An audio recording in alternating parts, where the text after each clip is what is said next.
Que dia, né? O dia tá quente e vai continuar mais quente ainda, porque a gente vai agora para o grande debate, que a partir de hoje, é isso mesmo, você confere também aqui no Expresso CNN. O quadro, né, vamos deixar muito claro, é um grande sucesso na CNN americana e um modelo novo aqui no nosso país. O nosso objetivo é apresentar temas relevantes, com visões diferentes sobre o mesmo assunto. Tudo para você construir a sua opinião, a sua forma de pensar. É hoje, então, a estreia aqui no Expresso CNN do quadro Grande Debate. Sucesso é isso na TV americana e nós continuamos ligados nos acontecimentos de Brasília. E o nosso tema de hoje está ligado aí às ações do presidente Bolsonaro, do ministro da Saúde, Luiz Henrique Mandetta, e dos governadores. Os nossos debatedores são Augusto de Arruda Botelho, advogado especialista em direito penal. Um olá primeiro. Oi, Augusto, bem-vindo. Boa noite a todas e todos. Boa noite. Boa noite. E Caio Coppola, bacharel em Direito. Olá, Caio, muito bem-vindo. Muito boa noite, Mona Lisa. Boa noite, doutor Augusto. Vamos lá. Vamos lá, é isso. Olha, eu quero dar boas-vindas para os debatedores. Espero que esse debate seja de alto nível, respeitoso entre vocês e, claro, especialmente com esta mediadora. É esse o tom que a gente quer seguir e eu espero que a gente consiga perseguir nessa linha o tempo inteiro. Vamos começar então, rapazes, com a prorrogação da quarentena no estado de São Paulo, né? Até 22 de abril, esse assunto, claro, está em todas as rodas. Enfim, 15 estados brasileiros decidiram aumentar o prazo de isolamento social. Primeiras considerações, então, com você, Caio. Vamos lá.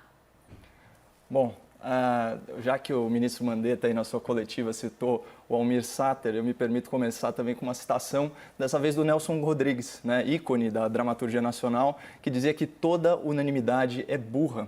Por isso, assusta ver num país tão diverso como o Brasil, os nossos governadores agindo de forma tão unânime a favor de uma quarentena cada vez mais prolongada em todos os municípios. Eu posso garantir para o espectador que, embora unânimes, de burros os governadores não têm nada. Né? E fazendo a ressalva de que, obviamente, há governadores bem intencionados, o fato é que essa unanimidade é movida muito mais por oportunismo político e covardia científica. E mais preocupante que a quarentena social é a quarentena intelectual, é deixar a racionalidade em segundo plano e abandonar o espírito da ciência. Né? Parece que o medo dominou as nossas autoridades públicas, o pânico. Numa questão complexa, como é o combate à pandemia, eles só ouvem um tipo de especialista, que são os médicos infectologistas, e entre esses profissionais da medicina, só aqueles que propõem uma única abordagem, que é trancar todo mundo em casa. O problema é que questões complexas, elas são multidisciplinares, elas envolvem ponderação de vários campos da ciência. A gente está falando do que, Mona Lisa? De psicologia, sociologia, criminologia, economia, estatística, gestão pública. Há evidências científicas em todas essas áreas que eu citei de que uma quarentena prolongada pode matar muito mais que a pandemia do coronavírus. Há evidências científicas de que isolamento vertical direcionado a grupo de risco é eficaz.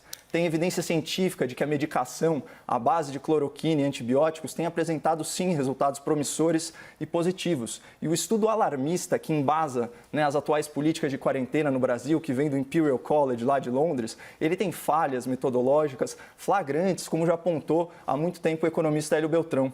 Eu pretendo demonstrar tudo isso aqui com dados e fontes ao longo do debate, né, porque eu sei que o espectador da CNN espera mais de nós do que uma frase lacradora como "fique em casa". Né? Mas eu queria deixar alguns alertas ao público da CNN. Cuidado com quem estabelece um falso dilema entre saúde e economia. Como diz o Matheus Bandeira, o renomado consultor de empresa, salvar a vida econômica também é salvar a vida das pessoas. Cuidado também com parlamentares que exigem que você pare de ter renda, mas que não abrem mão do seu dinheiro de contribuinte para o fundão eleitoral.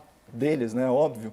Cuidado com a tirania de pequenos ditadores enrustidos que aceitam retrocessos na liberdade de expressão sob o pretexto da calamidade pública. Censurar, pessoal, sempre emburrece o debate. E cuidado com a hipocrisia de gente rica que manda você ficar em casa empobrecendo enquanto continua trabalhando e enriquecendo. Para fechar, preciso deixar isso bem claro, o que eu exponho aqui são opiniões pessoais e o que se espera de uma imprensa vigilante é que ela nunca abandone a ciência e ouça vozes plurais, ao invés de aceitar muito passivamente o que dizem e o que fazem os políticos. Isso não quer dizer que eu defenda a desobediência, né, às regras impostas pelas autoridades de saúde, eu respeito, eu só acho que elas devem ser questionadas democraticamente.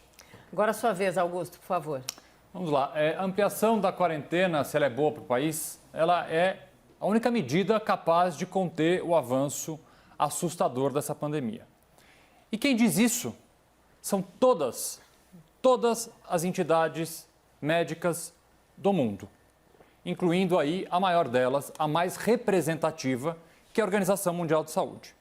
É o que também recomendam a Secretaria de Saúde dos estados brasileiros e o próprio Ministério da Saúde, que não é formado apenas por infectologistas. Se bem que, vamos pensar aqui, se eu quebro a perna, eu vou no ortopedista.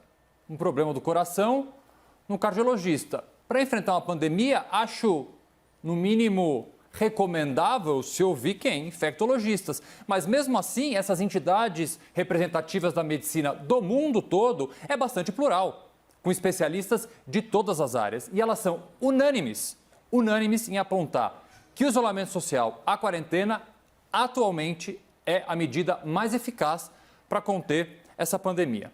Vou além, é o que a população brasileira pede. Há uma pesquisa divulgada hoje do Datafolha que aponta que 76% dos brasileiros apoiam a quarentena da forma como ela está. Indo além, 71% dos brasileiros aceitam, inclusive, o endurecimento dessas medidas.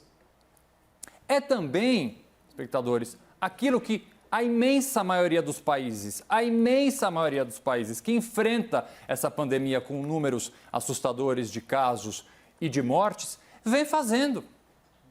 Obviamente, não estamos aqui, e não caberia a um advogado uma proposta tão radical a esse ponto, de sustentar uma quarentena de longo período, até o fim do ano.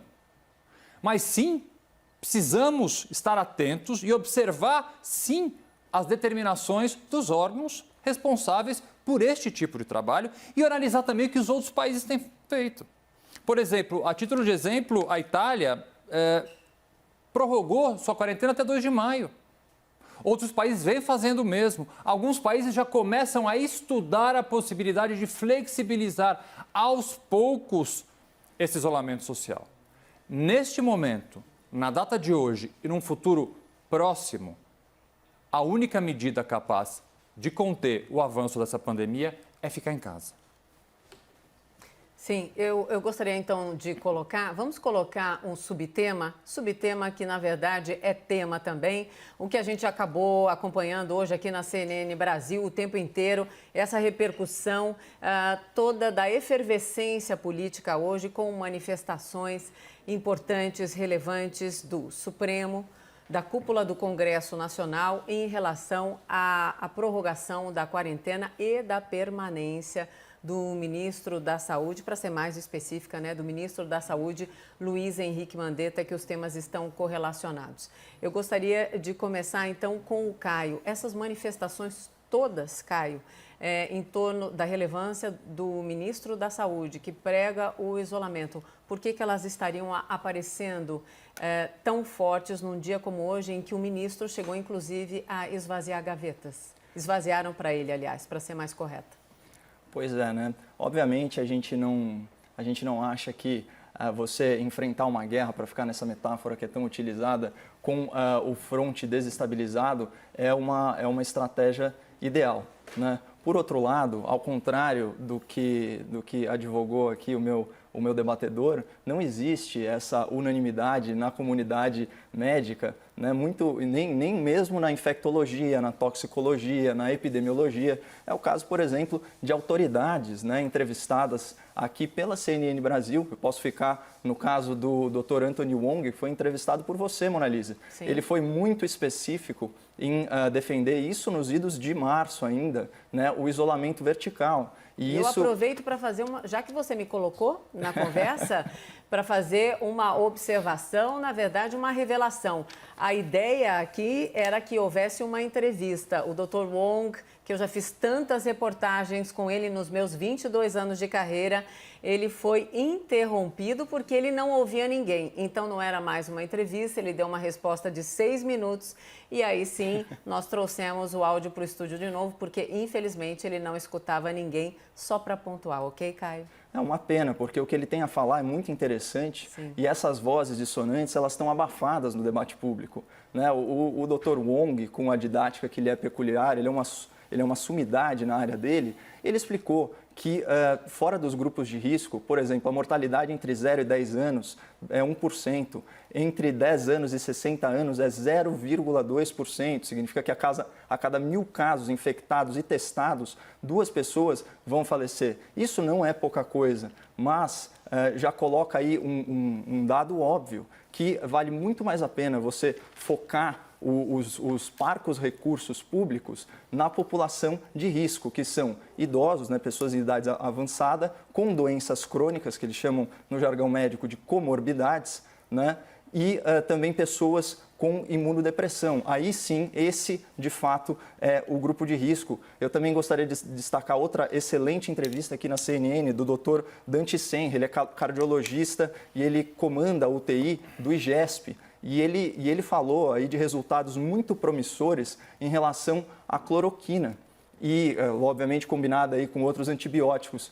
E ele trouxe um dado muito interessante sobre uma questão humanitária. Ele falou o seguinte, olha, como essa é uma doença que na sua forma letal ela é muito agressiva, ela mata muito rápido, chega a ser desumano você pensar em fazer testes elaborados, né, que eles chamam o teste duplo cego, em que você tem o grupo controle e o grupo teste e alguns pacientes recebem a medicação e outros não, porque você não pode negar um tratamento, ainda que experimental, mas que está dando alguns resultados, né, para um paciente que, de repente, depende disso para sobreviver. Agora, pergunta-se em grandes hospitais, como é o caso, por exemplo, do Albert Einstein, eles abrem mão, nesse momento, do tratamento experimental com cloroquina combinada com antibióticos. Eles vão dizer que não, porque isso está dando resultado. Então, essa unanimidade, que o Nelson Rodrigues chamava de burra, graças a Deus não existe na comunidade médica, como fez parecer o meu debatedor, e nem na própria OMS, até porque essa semana foi emitido pela FAO, né, que é a Organização de Agricultura e Alimentação para Nações Unidas, um alerta gravíssimo em parceria com a OMC, em parceria também justamente com a OMS, alertando para quê? Para a escassez de alimentos. Né? Então, uma paralisação prolongada da humanidade, obviamente, vai causar também uma pandemia de fome. Mas eu tenho vários outros dados aqui para compartilhar com o espectador da CNN sobre o custo em vidas humanas de uma quarentena prolongada e o fato das pessoas defenderem a quarentena horizontal, talvez seja porque elas não estejam bem informadas sobre o custo em vidas humanas de uma quarentena prolongada. Augusto, por favor.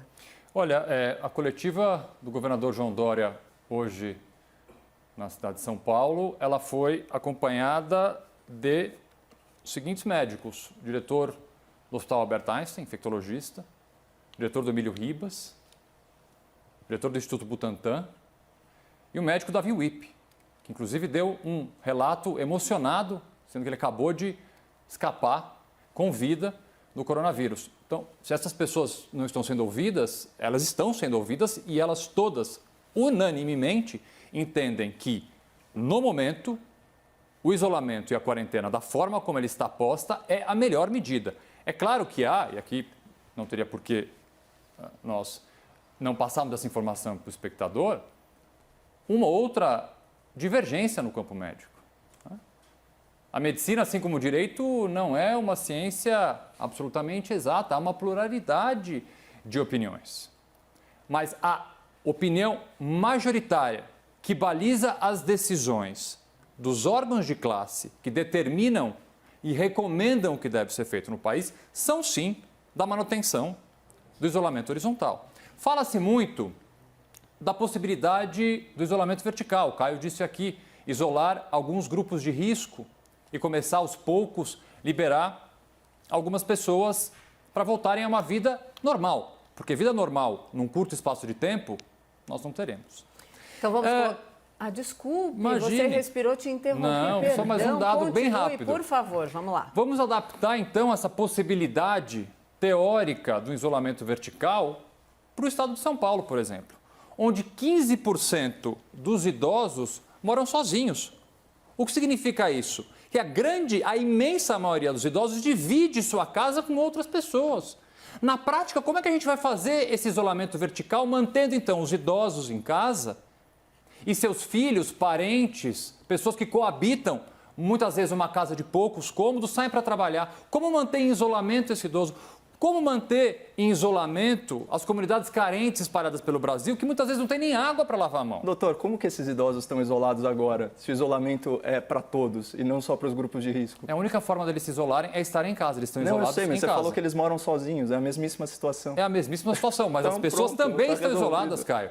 É exatamente isso. Estão todos isolados. A tua proposta é que quem não seja do grupo de risco minha saia. proposta é enriquecer o debate. E eu queria, justamente por isso, lançar mão aqui de uma informação que está muito restrita à elite econômica do país. Elite que pode fazer home office, né? Que tem aí uma reserva financeira, ao contrário da grande maioria dos pequenos empreendedores, dos autônomos, né? do trabalhador comum, né, que está proibido de trabalhar e de ter uma vida econômica. A queda projetada no PIB, certo? Essa projeção foi divulgada hoje numa live com ninguém menos que o presidente do Itaú, o senhor Cândido Bracher. Ele falou o seguinte, uma quarentena até 14 de abril, né? Então uma data muito próxima, semana que vem, 7,5% do PIB de queda. Quarentena até 28 de abril. Né?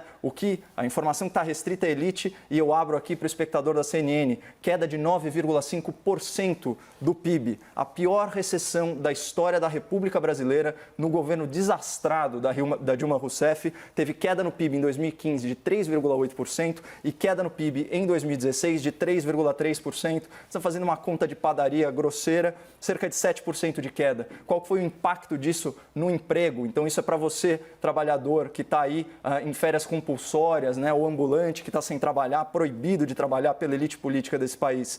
Desemprego de 4.637.000 pessoas e em comparação ao ano passado, 2019, houve geração de 644.000 empregos com carteira assinada. As pessoas têm que saber disso, as pessoas têm que conhecer o estudo da revista The Lancet, né, que na última grande crise mundial, foi a crise financeira, 2008 a 2010, registrou um pico de 260.000 mortes por câncer, só nos países da OCDE. Vamos voltar ao tema aqui? Não, mas o tema é justamente fazer uma isso. Parte, rapazes, claro. Então, estou chamando de rapazes porque vamos conversar muito, mas é o seguinte, para você entender a regra do grande debate, agora nós estamos vendo interrupções entre eles, naquelas primeiras considerações, não podemos fazer interrupção para que essas primeiras considerações fiquem claras para vocês e para quem nos vê. E agora sim, as interrupções podem ser feitas. Augusto estava questionando, vamos lá. Não, é só apenas um dado que eu acho interessante na pesquisa publicada pelo Datafolha hoje, que dos 76% dos brasileiros que querem manter o confinamento, há um número extremamente alto de pessoas que ganham até 2 salários mínimos. Estão o que mostra que a população... É o meu argumento. Cara, deixa eu só terminar. Não, claro, desculpa, não quero ser acusado de machismo. Não. Vamos lá. Então, exatamente uma parcela que recebe pouco, que ganha pouco, apoia em grande número essas medidas que são absolutamente difíceis para todos nós, mas com certeza muito mais para a parcela mais pobre da população, que já sofre diariamente e vai sofrer mais ainda com a economia da forma como está. E aqui acho que é um consenso que, obviamente, a economia não vai bem, já não ia bem e vai piorar. Doutor, vamos falar um pouquinho Vamos colocar um elemento nesse debate? O elemento da informação pode ser, Caio e Augusto? Pode. Então vamos lá. Hoje à tarde, o ministro da Saúde anunciou que a partir da próxima semana, as cidades e os estados que têm mais da metade dos leitos disponíveis Essas sim vão poder reduzir parcialmente as restrições de isolamento social. Aí já a gente corrobora para o debate. O que vocês acham? É uma obviedade, né, Mona Lisa? Porque é o seguinte, o Brasil tem 5.700 municípios, um pouquinho mais, na verdade. O último número que eu vi, 5.200 municípios não tinham registrado sequer um caso do novo coronavírus. Talvez eu esteja desatualizado, vamos pensar numa lógica de 5.000 municípios. A gente está falando de 5.000 cidades, 90% das cidades do Brasil não tem sequer um caso. Será que não é possível a gente imaginar que num cluster de cidade, numa aglomeração, grandes regiões, não é possível que essas pessoas retomem a atividade econômica, tomando precauções, né, de isolamento social? E quando eu falo esse tipo de coisa, eu me sinto aqui muito solitário, mas na verdade eu não estou. A gente tem, já que eu trouxe à baila aí a questão do teste duplo cego, e já que o doutor Augusto trouxe aí alguns dados, né, sobre outros países, quais que eu acho interessante reproduzir? Ele falou da Itália. Teve uma determinada semana, né, que a idade média dos mortos na Itália pela Covid-19 era de 79 anos para homem e 83 anos para mulheres, em média com 2,7 comorbidades em cada paciente. Então, percebam como o grupo de risco é muito determinado. Outro dado interessante sobre Itália e Espanha, que são os países com a maior mortalidade registrada, né? Então, nossa solidariedade também a esses países, obviamente, mas em termos relativos, para cada 100 mil habitantes, você vai ter a Itália com 13 UTIs, leitos de UTI, e a Espanha com 10. No Brasil, são 20. Né? As equações lá e as projeções do estudo do Imperial College, que é como o mundo tem se baseado, eles não dão conta de equipamento de proteção individual, a capacidade dos sistemas de saúde de inflarem para atender a crises, né? Os hospitais de campanha aqui em São Paulo são exemplo disso, as adaptações de leito em vários hospitais aqui são exemplo disso. E a gente está submetendo a nossa população, como eu disse, a uma recessão econômica que pode vitimar muito, mas muito mais do que a pandemia em si, se forem adotados critérios razoáveis de isolamento, como foi o caso da Suécia. Eu queria trazer essa comparação, porque talvez seja o único duplo cego, realmente o único teste científico, né, seja nos países nórdicos. Na Suécia, foi adotado um modelo de isolamento vertical com foco em grupos de risco. Outros países nórdicos, como Dinamarca, Noruega e Finlândia, não adotaram. E olha só, quando a gente faz comparações aqui, eu estou olhando os números, né? Entre casos confirmados e velocidade de crescimento do contágio, entre número de óbitos e altas hospitalares. Em termos relativos, isso não se altera. Só que na Suécia, a vida segue, tem restaurantes abertos. Eles adotaram protocolos de isolamento social e foco nos grupos de risco. Existe uma falácia, por exemplo, em relação à Coreia do Sul, falando que a Coreia do Sul adotou testes em massa. É mentira. Menos de 1% da população. Isso é foco. Em Israel, né, deem uma pesquisada no Instituto Weizmann, ciência de ponta, falando aí dos benefícios de um lockdown intermitente que alterna dias de trabalho com dias de quarentena, né, e explora o tempo de contágio do vírus a favor das pessoas. Então tem muita alternativa na mesa, alternativa de ponta de países desenvolvidos, e parece que quem não defende a quarentena horizontal é uma pessoa do mal, sem empatia, quando na verdade o que a gente quer prevenir é mais mortes. Augusto, por favor. Vamos lá, primeiro eu vou responder a pergunta que me foi feita, com relação à possível flexibilização que o Ministério da Saúde pretende fazer. Aqui, primeiro, uma divergência de posicionamento. Nós precisamos acompanhar os próximos dias como é que isso vai ser dirimido entre o governo federal e governos estaduais, porque há uma série de estados, 15 pelo menos, que estenderam esse período de quarentena. Absolutamente estenderam, sem qualquer tipo de flexibilização. Se o governo federal, através do Ministério da Saúde, pretende flexibilizar, a notícia que se dá é que a partir de 13 de abril alguma flexibilização vai ser feita em municípios que o contágio não está muito grande ou que há leitos disponíveis. É necessário que haja uma conversa e uma uniformidade de informações, até para que o cidadão não fique inseguro com duas informações eventualmente contraditórias. Esse é o primeiro ponto. O segundo ponto é, se for essa a opção dos técnicos do Ministério da Saúde, eu tenho certeza que esses técnicos fizeram isso com base em estudos, com base em análises numéricas, e é uma proposta que nós temos que acompanhar e ver. E acontece, por exemplo, o Caio sempre cita alguns artigos, sempre de março.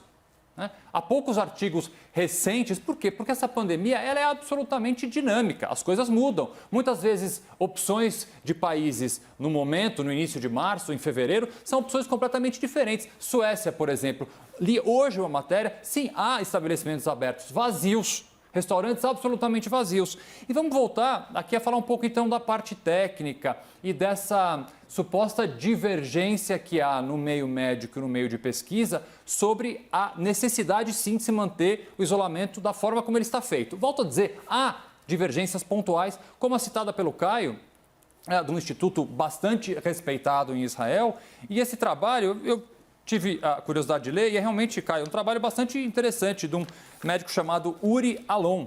Ele nem é médico. Primeiro ele começa, deixa eu continuar. Primeiro ele começa dizendo que o estudo dele e o texto dele, na verdade, tem que ser cautelosamente analisado. Ele fala mais do que isso. Eu cautelosamente sugiro, e aí ele começa a sugerir, de fato, essas possibilidades de um confinamento intermitente, por assim dizer. Algumas pessoas, você trabalha alguns dias da semana e você fica em casa alguns dias da semana. Sim. E esse texto, ele continua dizendo que nos dias em que você precisa, então, sair para trabalhar, você deve observar critérios absolutamente rígidos de higiene. Mas é mais óbvio, do que isso, doutor. deixa eu continuar, Caio. É óbvio. Caio.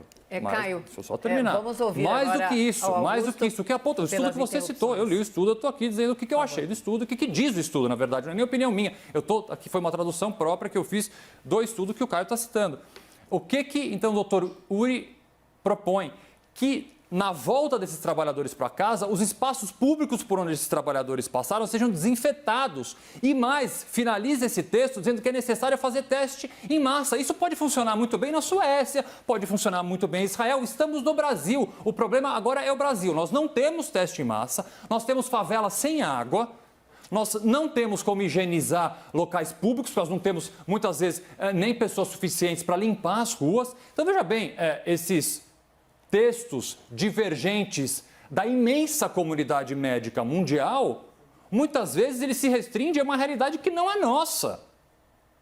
Não é nossa. Então, óbvio, temos que ouvir. Não estou aqui fechando os ouvidos para a comunidade médica, mas temos que ser, neste momento, conservadores. O que a maioria dos médicos, dos especialistas recomendam? É o confinamento do jeito que está. E é assim que a gente tem que continuar. E você acha que as outras ciências, então, não tem que entrar à baila, né? Porque, no caso, isso que você falou, esse cientista ele não é médico, ele é engenheiro, ele propõe um modelo matemático, epidemiológico muito eficiente. E ninguém está propondo aqui que as pessoas saiam na rua se abraçando, mas é muita hipocrisia. Sem qualquer demérito aos engenheiros. Então, eu vou pegar a opinião do engenheiro Israel e vou, a partir do momento, aplicar isso aqui no Brasil, essa confinamento intermitente. Essa é a tua proposta? Não, é um modelo matemático, né? Ele desconhece as fronteras dos países e você pode ficar à vontade também para fazer os seus apartes quando você quiser. Eu não me incomodo com isso e eu não fujo do debate. O ponto para mim é muito simples. Vamos falar um pouquinho de hipocrisia, então, porque é o seguinte, é muito fácil, né, ficar criticando a visão política ou pessoal, por exemplo, do presidente da República a favor de uma quarentena focada em grupo de risco, quando a gente está praticando exatamente isso. Olha a nossa situação aqui na CNN, doutor. O comentário político que a gente faz poderia estar sendo feito de casa, por uma questão meramente estética, cosmética. A gente vem aqui ao estúdio, assume o risco de contaminar, de sermos contaminados e de contaminar, e estamos aqui trabalhando como pessoas adultas que dominam a situação e que estão sopesando, né, a relação entre saúde e economia. E aí, por que os trabalhadores em casa não têm o mesmíssimo direito que a gente tem aqui na CNN, que, por sinal, adota protocolos rigorosos de controle da contaminação? Todas as pessoas aqui no estúdio, exceto, obviamente, comentaristas e apresentadores, estão com equipamento de proteção individual. A gente tem álcool em gel em todos os ambientes e é assim que se faz. Pessoas que estão em grupo de risco aqui da CNN estão isoladas. E por que a gente quer impor algo tão diferente? O que nos torna melhores ou piores do que o cidadão que está em casa impedido de trabalhar por causa dessas determinações? Determinações de uma elite política que, aliás, é incapaz de abrir mão do fundo eleitoral para financiar dinheiro público, para financiar suas próprias campanhas, né, para financiar os seus partidos. Isso é uma imoralidade. Eu pelo menos espero que nesse ponto a gente tenha um denominador comum e que você, doutor, seja a favor do uso do fundo partidário para o combate à Covid-19. Deixa eu só fazer uma pequena observação, que eu Fundo acho eleitoral, perdão. importante até para ser transparente. Eu não sei você, Caio, mas um relato pessoal, para eu poder estar aqui hoje nos estudos da CNN, eu tive que fazer uma opção. E que opção foi essa? Ficar longe da minha família. A partir da noite de hoje, eu fico sozinho na minha casa.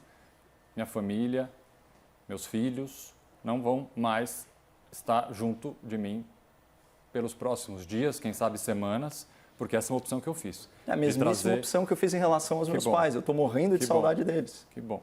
Mas essa opção que eu eles fiz, estão no grupo de risco. Telespectador, porque senão poderia parecer, de certa forma, hipócrita sustentar aqui uma coisa e, a princípio, você em tese, veio em outros dias da pandemia, doutor. Você estava aqui dando entrevistas em março, você gravou os pilotos. Não é questão de hipocrisia, é questão de lógica. E o que vale para a gente também tem que valer para as pessoas. Cadê a isonomia nesse país? Chega de ter uma elite política determinando o que a gente vai fazer ou não vai fazer com base em oportunismo político, covardia científica. O que é ciência, né? Parece até que eu estou falando um absurdo, mas quando a gente pensa aí em grandes periódicos, eu vou ler aqui para o espectador da CNN, não tem problema, vamos falar do Financial Times. Em países pobres, o lockdown como remédio poderia ser mais letal que a doença. Isso é manchete. Vamos para outra. The New York Times, o artigo lá, olha o que ele diz. Nossa luta contra o coronavírus é pior do que a doença?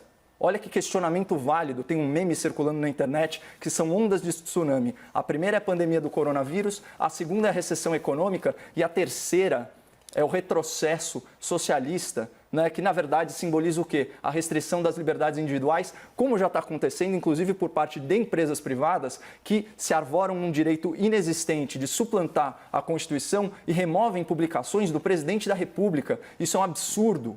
Isso é um absurdo. Outra, Wall Street Journal fala o seguinte, repensando a paralisação pelo coronavírus, e a situação é a seguinte, não existe dinheiro suficiente para compensar perdas dessa proporção que estamos vendo caso essa paralisação continue por semanas. Isso é uma obviedade. O pacote do governo federal, dos governos estaduais, ele soma centenas de bilhões de reais. Em um ano, a gente vai gastar o que a gente deveria economizar em 10 com a reforma da Previdência. Essa é a situação. E os políticos, eu vou repisar isso. Você não respondeu a minha pergunta, doutor. Você é a favor Caio. ou contra? Caio, eu preciso te interromper mais uma vez, porque imagina, perdão jamais, recebi aqui dos nossos, enfim, diretores que também estão acompanhando o debate. O debate está desequilibrado na questão do tempo. Então, eu preciso passar a palavra agora para o Augusto, mas antes fazendo uma ressalva, já que você citou e o Augusto também, a questão aqui da empresa, a CNN Brasil deixa muito claro que seguimos as regras e para lembrar a todos os senhores debatedores, os senhores e as senhoras que nos acompanham, o trabalho da imprensa no mundo inteiro é considerado trabalho essencial neste momento de pandemia. Quem diz isso não sou eu, é a Organização Mundial da Saúde. Sigamos então agora o debate, por favor, Augusto. Só para saciar a curiosidade do Caio, eu vou responder a questão do fundo eleitoral. Eu acho a proposta de usar o fundo eleitoral demagógica e bastante ineficiente. Eu acho, e na verdade oportunista. Mas, sinceramente, eu não gostaria de prolongar muito mais nesse tema, mas eu acho que os 2 bilhões do fundo eleitoral não fariam nem cócegas no problema, no rombo que nós teremos na nossa economia. E num ano de eleição, tentar mexer no fundo eleitoral, acho que é uma discussão que pode ser feita, eu não sou radicalmente contra, não, acho que pode ser feita, mas no momento, eu acho, volto a dizer, demagógico, porque não resolveria o problema, e oportunista. Mas eu queria passar um pouco além na nossa discussão. Eu concordo com o Caio no ponto específico do problema da economia e todos esses títulos bonitos que ele leu desses jornais americanos e de outros países, mas eu pretendo resumir bastante a minha análise porque a economia se recupera. A economia vai voltar em algum momento a aumentar. A vida humana não. A vida humana não se salva. A frase hoje do prefeito Bruno Covas, prefeito de São Paulo, Bruno Covas, na coletiva do governo do estado de São Paulo, ela é simples, mas ela é de uma profundidade disse ele que a vida não tem preço. É evidente que o governo federal e os governos estaduais precisam encontrar uma maneira de fazer as duas coisas ao mesmo tempo. Salvar vidas e salvar a economia. Mas, neste momento, a prioridade deve ser salvar vidas. E eu volto a falar uma coisa que eu falei na minha primeira participação de um outro programa aqui na CNN. Nós estamos ainda há pouco tempo. Eu sei que é difícil ficar em casa, eu sei que é difícil não trabalhar. Muitas vezes, então, Augusto. populações... Pois não? Termine a frase, porque nós estamos terminando o nosso tempo. Preciso dos argumentos finais dos dois, 1 minuto para cada um. Eu passo a palavra, Começando com você. Eu passo a palavra para o Caio para ele fazer. Você já conclui seu pensamento, fica mais lógico e já faça os seus argumentos finais, aí vai o Caio. Pode ser, debatedores? Claro que pode. Vamos lá. Claro que pode. Então, vou fazer meus agradecimentos primeiro, inicialmente, convite que foi feito pela CNN, agradecer a Mona Lisa, a Carol e o Caio. Eu espero que esse espaço seja um espaço de discussão de ideias, um espaço plural, que inclusive sirva para que o espectador possa se informar melhor, entender e decidir aquilo que entende melhor. É óbvio que no decorrer desse programa, o tom pode subir, o tom pode descer. Há uma expectativa, inclusive, principalmente das redes sociais, de que haja aqui uma espécie de um banquete. Uma hora o Augusto tem que jantar o Caio, outra hora o Caio tem que jantar o Augusto. Né? Eu acho que o momento agora é um momento de dieta ideológica. Não é um momento, e concordo aqui, de frases lacradoras, é um momento de tentar salvar vidas, o máximo de vidas que a gente conseguir. Depois, quando tudo isso passar, e vai passar, é evidente que as opiniões e as divergências aqui serão grandes. Mas o momento agora, o foco é salvar vidas mais uma vez. Tá Obrigado. Certo. Obrigada, Augusto. Caio, por favor, 1 minuto. Bom, não tem como não exaltar, né, o aspecto democrático dessa última fala do meu debatedor. Inclusive, aqui nos bastidores da CNN, nós temos uma convivência, inclusive do ponto de vista intelectual, muito saudável. A gente expõe, às vezes, previamente, alguns argumentos que a gente vai tratar aqui durante o debate e o objetivo maior é exatamente isso, enriquecer o debate público. A gente não pode ter uma imprensa subserviente aí às verdades, às palavras e aos atos de qualquer político que seja. Não é verdade? E só para finalizar, de novo, eu vou reforçar, eu vou repisar o meu argumento inicial. Não é um falso dilema esse entre saúde e vidas humanas. Né? Não se trata disso. Eu concordo com esse argumento óbvio de que a vida humana, quando ela é perdida, ela não se recupera. Na verdade, a última pessoa que ressuscitou fez isso há mais de 2000 anos. Então, aqui, isso é ponto pacífico. A questão é, numa recessão econômica, Caio, pode morrer muito mais gente e eu espero ter dado aí elementos suficientes para persuadir o espectador nesse sentido. Muito obrigado e desculpa qualquer indelicadeza, Mona Lisa. Nenhuma indelicadeza. Debatedores, muito bem-vindos ao Expresso CNN. Caio Coppola, Augusto de Arruda Botelho. É isso, debate, vozes divergentes. Temos todos os espaços aqui garantidos no debate democrático, que é a marca da CNN Brasil, não é isso?